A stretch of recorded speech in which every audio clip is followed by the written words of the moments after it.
8 American things Britain doesn't even have a word for. Enjoy these kind of videos and see what kind of American things that we don't have in the UK. Before we do get into this, I appreciate if you guys can subscribe on. Let's straight into this, see what we got. And it turns out that Cheese Whiz, which sounds like something you might be sold on a dark corner in Camden, is really only marketed in Canada, Mexico, the United States, the Philippines, and Venezuela. What is that, some type of cheese? Some cheese crackers? Hello, I'm Lawrence, and I'm on a quest to uncover all of the memos that Britain and America lost in the pond, and one of those memos pertains to things and stuff. Particularly things and stuff for which the other country doesn't have a word. Now, you may remember that a few weeks ago I did a video that touched on these very things. 8 American things that Britain doesn't even have a word for. Well, prepare yourself for the greatest sequel since The Empire Strikes Back, The Two Towers, and Psycho 3. Because this is 8 American things that Brits don't even have a word for, Part 2. Alright, let's see what we don't have. Copy. And so, after 13 years of living in the United States, what other crazy things do we not have back in my homeland? Let's take a look. Okay. Tater tots. What a surprise. We're going to begin this list just... You know what? Tater tots are becoming a thing in the UK because I've been seeing other like UK content creators, like even just they go to a restaurant or something and they ask for tater tots. I've never seen it, but I'm guessing it's potato something, right? As we're going to end it with American food. Tater tots, what the heck are tater tots? Well, many years ago when my wife suggested that we eat tater tots as a starter / appetizer, I thought she'd lost her mind and was ordering from the kids menu. But it turns out that tater tots, which are a kind of grated potato that are deep fried and turned into a cylinder, are popular among many Americans, no matter the person's age or ability to make healthy choices. And while we love a good potato in Britain, the closest I came to experiencing anything like this was devouring a fish cake. And I know what you're thinking, Lawrence, you've lost your blooming marbles. Fish and potato are not the same thing. But a lot of fish cake is battered, and for me, the best kind does include potato. You know what? I do love a good fish cake, bro.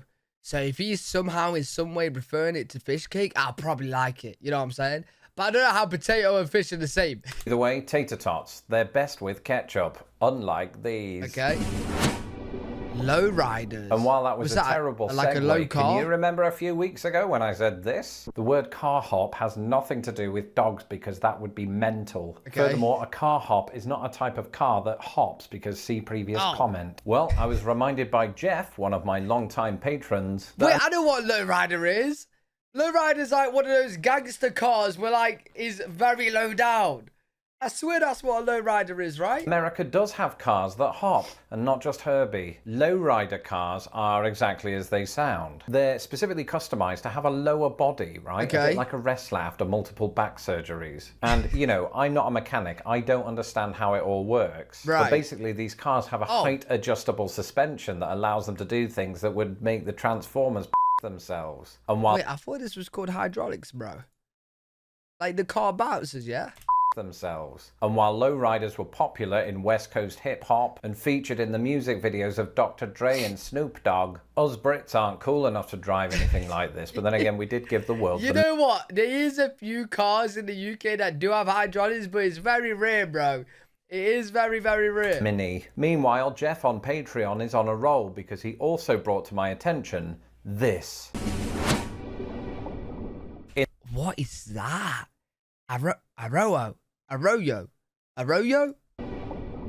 In the original video, you may remember that I talked about a geological phenomenon known as buttes. Well, there's one other type of phenomenon that, while not exclusive to the United States, it's only found in arid regions of the world that are similar to America's southwest. Okay. I'm talking about arroyo. An arroyo is a kind of temporary dry creek or gulch, and they often come about after a series of flash floods. And as you've probably guessed, it's taken from the Spanish word arroyo. In Spanish, arroyo just means any small river. And it's quite comforting to hear that, because if an arroyo magically showed up in the United Kingdom, I think we just call it a stream or an English puddle. Anyway, while we're on the subject of names... Yeah, I can't lie, bro. I've never heard of arroyo in my life, dude. That brings us on to this. Miranda... Okay, I know what Miranda rights are, but... Yeah, we don't call it that in the UK. Yeah, we do watch cop videos in the UK. You guys were saying the Miranda rights and stuff like that, but it comes with a little bit of a caveat. In the United States, Miranda rights, or a Miranda warning, is basically a notification from a police officer warning of your right to remain silent. Okay. How do I know this? Because I accidentally fell into the Mississippi naked once. And the term came about not because the arresting officer is called Miranda, though hilariously that probably has happened, but because it derives from the 1966 US Supreme case, Miranda versus Arizona. Okay. Anyway, the reason that I said that this one comes with a caveat is that we do have the right to silence in the United Kingdom. We just don't have a single word or person's name that encapsulates it like America does. So with that in mind, why don't I come up with one? From this day forward, the British right to remain silent will be known as Gemma rights, which I've just realised sounds like my friend's name, Gemma Wright. Now, I do want to stress that there are subtle differences between Hey, shout out Gemma Wright. I don't know why you chose that, but yo, it's now known as Gemma Rights. I would just say something simple like, shut your mouth. Miranda rights and the British right to remain silent, but more on that in another video. In the meantime, let's keep going. Homecoming. Every year across the United States, you'll hear this word, homecoming. Right, I do hear it a lot in like American TV and shows and stuff. Homecoming, it's either, it's like a dance at school, isn't it? I'm pretty sure it is. Or it's just when you go home, you come home. Something I had to explain to my cousin, Tom Holland. Homecoming is this huge thing that takes place during September or October, where, you know, universities, schools, sometimes entire towns welcome back their alumnus or former community members. And they put on this huge do, which can include a football game, school choirs, marching bands, and they coronate a homecoming queen. And we don't have anything like this. Oh, yeah, that's what it is. You have a homecoming queen. Do you get a homecoming king as well? In Britain, because, you know, we have an actual queen. That said, we do use all of the letters in the word homecoming to declare something else. What? It's not homecoming, it's coming home. Football's coming home. My American audience is so confused right now. But speaking of ball games, it did come home. I'm never doing that again. It did come home. Wiffle ball. Many moons ago during my first summer. You know what wiffle ball sounds like? It sounds like a sport for dogs, where dogs play with footballs or something, dude. In the United States of America, I was physically dragged into what I thought was my first ever game of baseball, but baseball for kids. Into my hands was thrust a round bat that was long and thin like my pen collection. Coming at me was a ball, but not one of those heavy balls that I'd come to associate with baseball, but a white perforated plastic ball that looked like one of those things you put in the washing machine. Dramatically, in slow motion, I did hit the ball, but also my mother-in-law's cousin. The game in question, while a variation of baseball, is called wiffle ball. And since baseball itself hasn't really made many waves in the United Kingdom, thanks largely to the unfathomable allure of cricket, not to mention the clearly superior game of rounders. You know what? To be fair, rounders is kind of like baseball. I don't really know the exact differences, because I only played it when I was a kid. But that is fun, bro. So I can see why baseball is so big in America. Wiffle ball is way at the back of the queue, to the extent that if we had it in Britain, we'd probably just call it baseball. And with that, I can already sense Americans coming at me with their bats. Put them down. I'm just the messenger. You know what? Let's move on to a non-divisive American sport for which the Brits don't have a word. Wait, no. We do have soccer. It's called football. I see what he did there. I see what he's doing there. He's saying soccer because technically we don't have the word soccer. But actually, we called it soccer before football, bro. So technically speaking, we did. I'm joking. Oh, okay. Yeah, I was going to say, bro. I was going to say. California. Wait, America's got kings? What? That's right, we return now to America's royal family. You see, whether or not this is true, in my head, I imagine that homecoming queens grow up to be really rich. King. And so by the time this has happened and she moves into the house of her dreams, she spends every night sleeping on top of the California king. And because some people in the world have filthy minds, I should probably clarify that a California king is a size of bed. But then you knew that already if you've seen my video on 5 ways that British and American bedrooms are very different. Right. You see, in the UK, bed sizes end with the Super King, which is 72 inches by 78. Anything after that, and we simply don't have a word for it. Well, it wouldn't be able to fit in our houses, I ain't gonna lie, bro.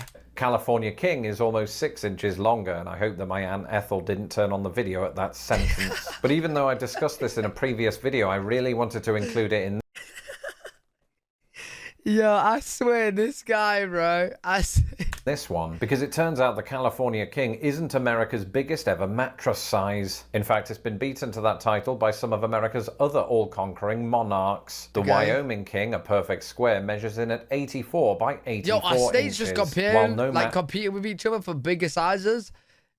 Bro, if that's going to happen, then surely Texas is going to win, right? Isn't everything bigger in Texas? Mattress comes close to dethroning the Alaskan King, that measures in at a whopping and quite frankly stupid 108 by 108 inches. Where do you put that? Just thinking about that makes me want to go and lie down. Bro. I can't do that yet because we are now ready for our final entry. That's massive.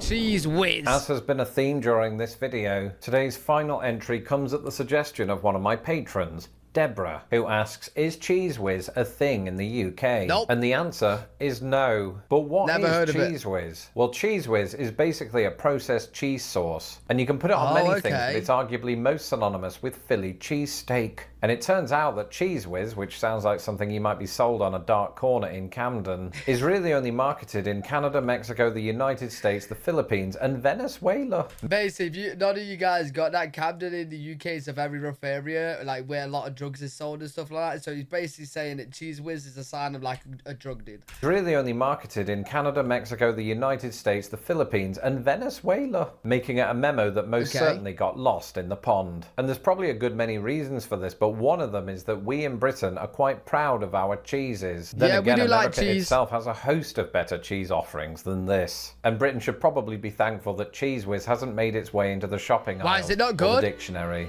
That's it for this episode. I need to know, do you Americans like Cheese Whiz or not? Is it one of those things in America, like, it's very popular, but, like, a lot of people don't like it? There we go. Things that we don't have in the UK. Yeah, I enjoyed that video. Hopefully you guys did as well. Let me know what you guys think in the comment section. If you guys enjoyed, make sure to leave a thumbs up, subscribe for more content. I'm live every single day on twitch.tv/L3WG. If you guys want to check me out over there, I'll see you all in the next one. Peace.